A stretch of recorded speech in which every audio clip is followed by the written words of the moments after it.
अस्सलाम वालेकुम जी, आपका होस्ट सैयद अहमद अली जाद आपकी खिदमत हाजिर। हमारा यूट्यूब और फेसबुक चैनल ये है पाकिस्तान देखना है। लाखों करोड़ दुरुद हज़रत मोहम्मद मुस्तफ़ा सल्लल्लाहु अलैहि वसल्लम और आले मोहम्मद पर पाकिस्तान के अंदर आम इंतखाबात हो गए। इस वक्त मैं आपके साथ वीलॉग कर रहा हूँ और तकरीबन कोई 45 से 46 घंटे गुजर चुके हुए हैं और 48 घंटे वाला मार्जिन जो मुकम्मल हो जाना है। और पाकिस्तान में जनरल इलेक्शन जो आम हुआ है 2024 का, उसमें अभी तक 265 सीटों का अनाउंस नहीं हुआ।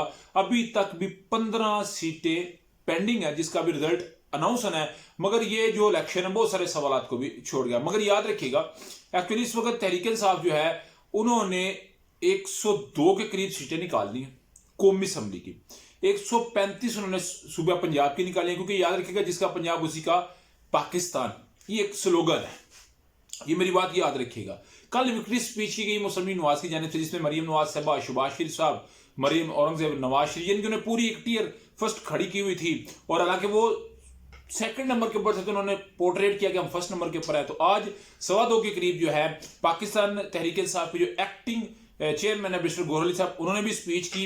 उनकी स्पीच अगर विक्ट्री कहा जाए तो उसमें कोई शक नहीं होगा। किसी आप थर्ड पार्टी से पूछे तो वो कहेगा वाकई इसको कहते हैं विक्ट्री स्पीच। तो क्योंकि तहरीक इंसाफ इस वक्त पंजाब के अंदर, उसके अलावा केपीके के अंदर, वफाक के अंदर इस वक्त सबसे बड़ी जमात है, तो डेफिनेटली उनका कहना बनता है। उन्होंने कहा जी हम वफाक में बनाएंगे, हम केपीके में भी हुकूमत बनाएंगे और पंजाब में भी बनाएंगे और पंजाब को एक अवामी वजीर आला भी देंगे। यहां तक भी बात मिस्टर गोहर अली साहब ने कर दी है। उधर पीडीएम के आपस में राब्ते जारी है। मगर मेरी सेंस ये कहती है, मेरा ये मानना है, याद रखिएगा 15 माह पहले, फर्स्ट 15 मंथ पीडीएम के, जिसमें नवाज शरीफ साहब है, जरदारी है, मौलाना फजल रहमान है, एमक्यूएम है, जो जितनी भी पीडीएम है वो सारी एक प्लेटफॉर्म पे होगी। और 1.5 साल एग्जैक्ट के बाद साबका वज़ीर आज़म बानी और चेयरमैन इमरान अहमद खान ने सब उनके केसेस का सफाया होगा।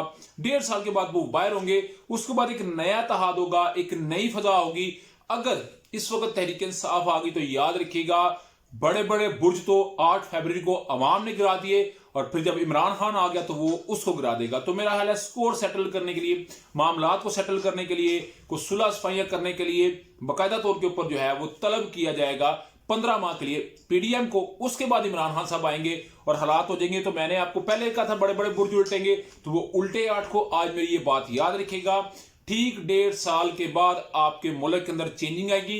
इमरान अहमद खान ने सब 22 माह के बाद हुकूमत गुजरे हुए 22 माह गुजर गए होंगे, तो इमरान अहमद खान ने सब मुल्क के अंदर इक़्तिदार को संभालेंगे। इससे पहले 15 माह जो है वो रहेगी पीडीएम और उन्हीं के दौरान ये सिस्टम चलेगा। और 22 माह बाद आप जिसको वोट दिया गया सबसे ज्यादा, जो 2/3 का दावेदार है इमरान अहमद खान ने सब, वो मुल्क का वजीर आजम होगा। उधर जी नवाज शरीफ साहब की NA 130 से जो नशिस्त थी, जो डॉक्टर यास्मीन अशरफ साहब को हराया उन्होंने, तो उसको भी चैलेंज कर दिया गया है कि ये जी फॉर्म 45 के मुताबिक तो जीते हैं, तो फॉर्म 47 के अंदर नवाज शरीफ साहब कैसे जीत गए हैं। उसके अलावा रेहाना डार साहबा का केस जो है वो हाई कोर्ट के अंदर है। उधर हाई कोर्ट ने सुलेमान अकरम राजा साहब के केस की बातचीत की हुई है।